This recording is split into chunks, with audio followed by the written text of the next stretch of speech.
Welcome to Photojournalism Now in Conversation. I'm Alison Stieven-Taylor. In this interview, I chat with Anastasia Taylor-Lind, a photojournalist based in the UK. Anastasia has spent the past 6 years working on personal projects in Ukraine. We chat about how COVID-19 has impacted the way she works, and we also take a look at 3 of her personal projects. Thanks so much, Anastasia, for being part of this series. It's great to chat with you again. My absolute pleasure, Alison. So, Anastasia, how has COVID impacted your work as a photojournalist? Until the pandemic, I was working very hard. I had a lot of assignments back to back. My 2 main clients are National Geographic and Time magazine. I think for most of us freelance photojournalists, our work and our lives have been put on hold temporarily, hopefully temporarily, during lockdown. So the picture you have up here, my Time cover, which was shot in March, was the last assignment that I had. It's now September. I have been laying low and not out photographing in the world for almost 6 months, which is the first time this has happened in a few years. And it's not really what I would have chosen, but there are some upsides to that too. So I've been focusing on the other side of running my freelance business. I put my tax returns in early. I've organized my archive, updated my website, those kinds of things. As you know, there are so many, there's so much to do that doesn't involve actually going out and photographing people. So I've been keeping myself pretty busy with work, despite the fact that all of my assignments were either cancelled or put on hold. Time are one of my main clients. I shot a big story for them last year about childcare in New York City and chains of childcare where women take care of other women's children and have women take care of theirs, which was in the end a year-long special project commissioned by Time, which ended up in print in the magazine and also as a fairly large exhibition at Fotografiska, a museum that opened in New York City just before the pandemic. So I've been working with the photo department at Time very intensely for the last year. This cover was a story obviously about coronavirus, and it was the last commission I had. So I know that you've been doing a lot of work in Ukraine in the past few years, and so I thought we could talk about some of those projects.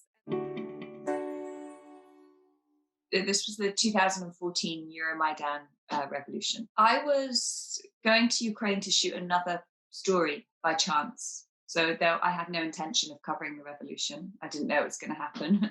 And when it was, it wasn't part of my story. I was doing a project about population decline in Europe. And I decided to focus on low life expectancy and winter deaths and falling birth rates in the summer.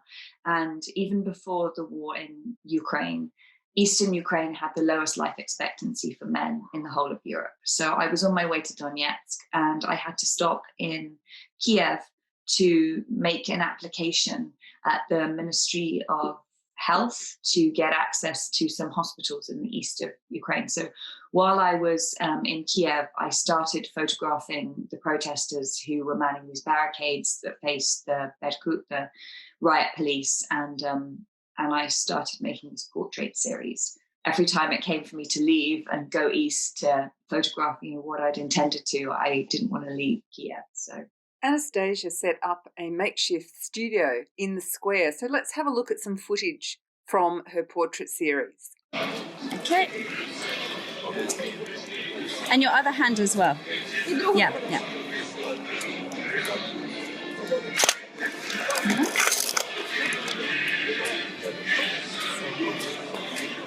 Okay. One more. Hang on. Yeah, perfect.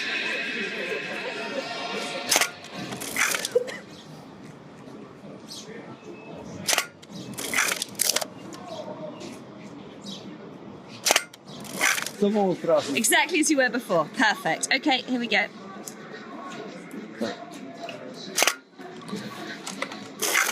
Excellent. Thank you. Cool, and look at me.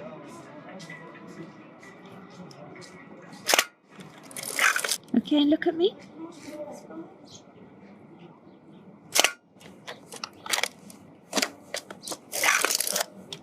Okay.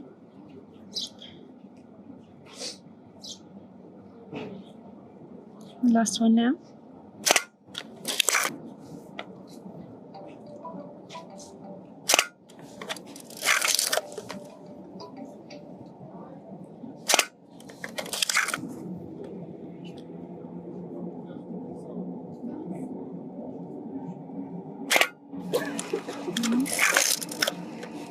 Could I just ask you to come a tiny bit? Super.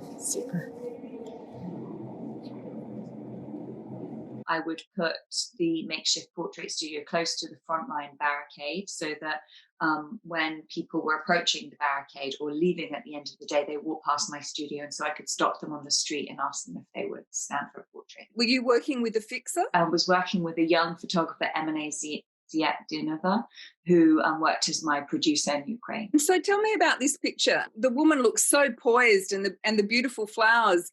I guess it's a complete contrast to the chaos that was going on outside of this makeshift studio. Again, this part of the story was also unplanned. After the worst day of violence, which took place on the 20th of February 2014, when almost 60 people were killed by snipers in a very short space of time.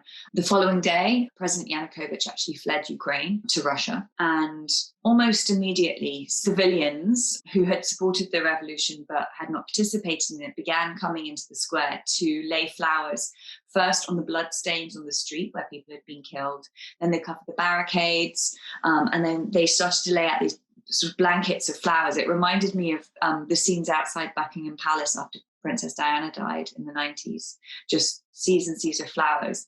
And so once these people started coming, and it was mostly women who were carrying flowers, M&A and I decided to just continue as we had been and ask them to stand for portraits also. I recall too that you photographed some of the other photographers that were there. Yeah, actually, that's how I started making portraits. A lot of my work from Maidan sort of touches on this a little bit, I think, but I was interested in this idea of spectatorship, this idea of our complicity in mass violence as journalists.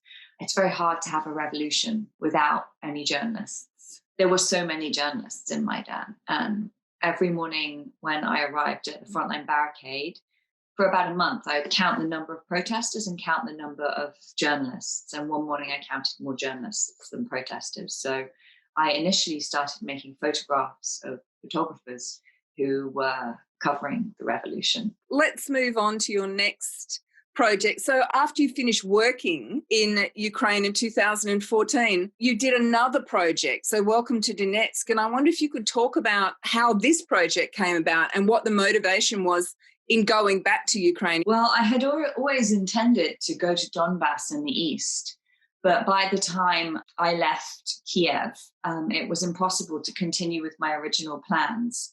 While I was in Slavyansk, I went into a post office and asked what postcards they were selling. I was just thinking about how this place looked a few months before the war, or how people who made postcards thought this place looked, or if I'd have been to Slavyansk or Donbass before the war started, what postcard I might have bought if I bought one to send to my family. And so in that post office, I found a series of postcards for sale that unusually said in English, "Welcome to Donetsk." And so I bought them and couldn't stop thinking about them. So it wasn't until 2015, a year later, that I collaborated with a Ukrainian journalist, Alisa Sopova, who I worked with that summer. She's actually from Donetsk, and this is our 7th year working together now. But together, Alisa and I went to Donetsk the following summer.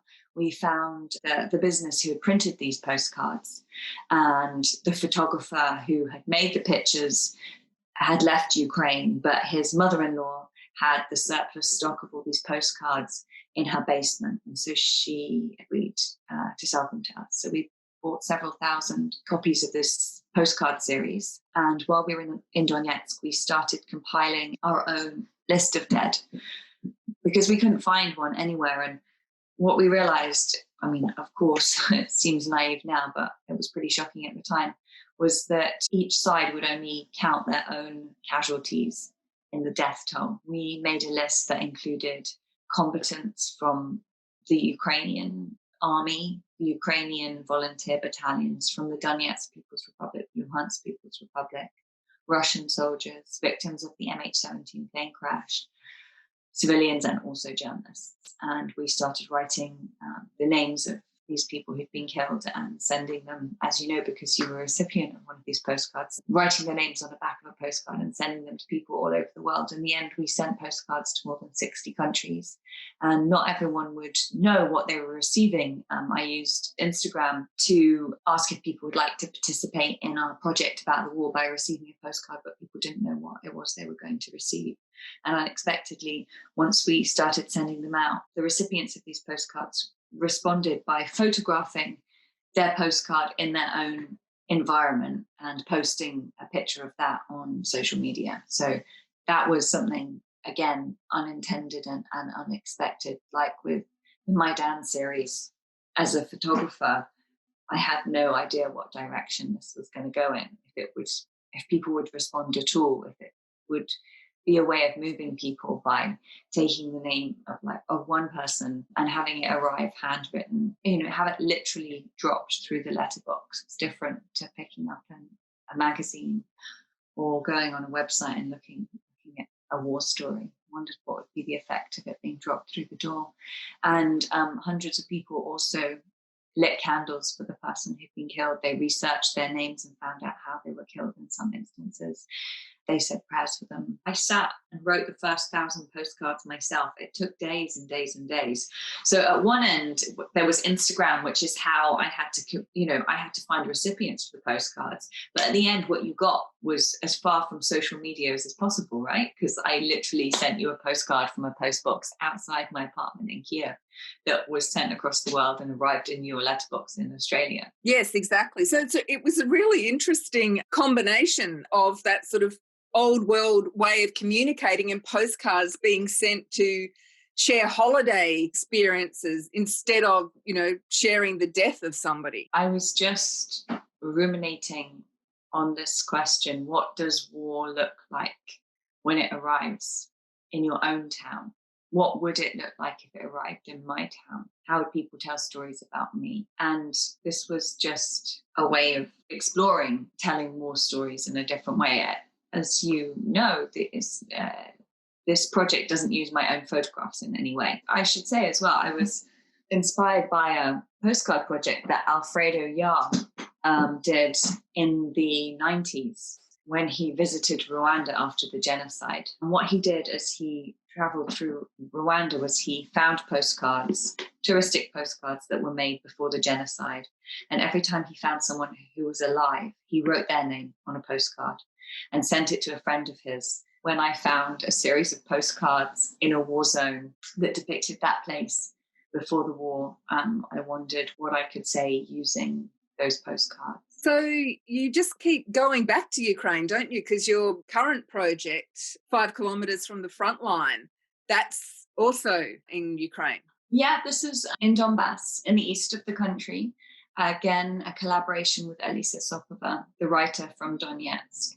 We usually travel together 1 or 2 times a year, and we just continue our very sort of simple, if you like, straightforward reportage reporting along the same frontline towns. We visit the same families. Ukraine's borders are currently closed to foreign nationals because of the pandemic. So this will be, the first year since 2014 that I haven't visited, and we haven't continued our reporting. But Alyssa and I are hoping that we will be able to make another reporting trip together this winter. And every time we try to place this work, because it's all self-initiated, self-funded work, we're asked by our editors, and what's the news hook? What's the news angle? And of course, we don't have one, because the war simmers on. The people who suffer most are living along these almost derelict frontline towns. There's no news hook.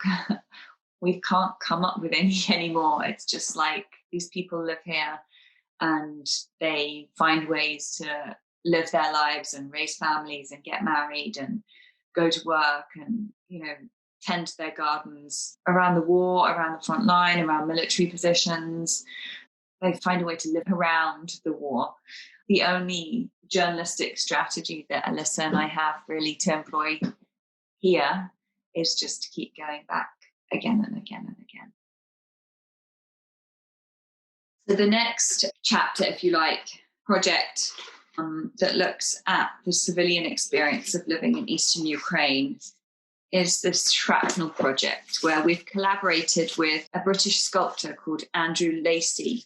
And what Alyssa and I did was, on our last two reporting trips, we began to collect pieces of shrapnel that civilians had found in their home or their garden.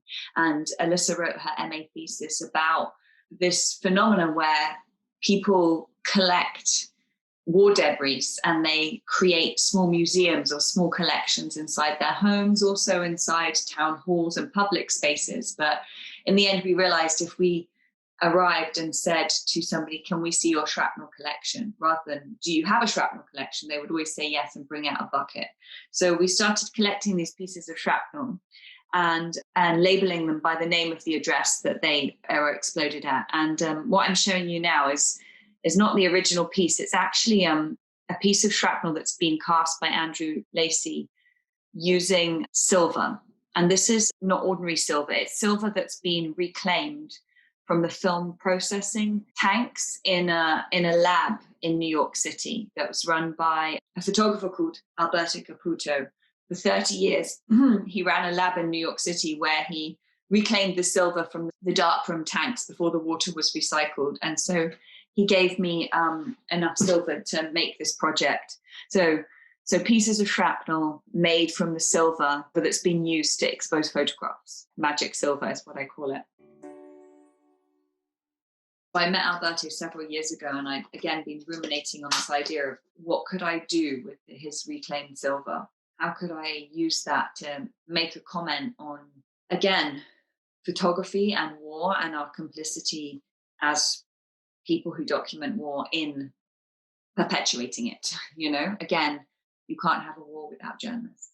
The idea is to suspend these in museum glass cases and exhibit them along with the photographs, those medium format pictures of 5K from the front line. Each piece of shrapnel matches with an address where one of those photographs were taken. I've been working with a curator to put together a proposal for the museum that she works at in the Netherlands, but who even knows it, I think so many spaces that show photography will also close because of the pandemic. So it feels very difficult to make any plans, Here, look, let me show you one of the originals. Okay, so I collected this piece from Sasha, and I have this address written on the front.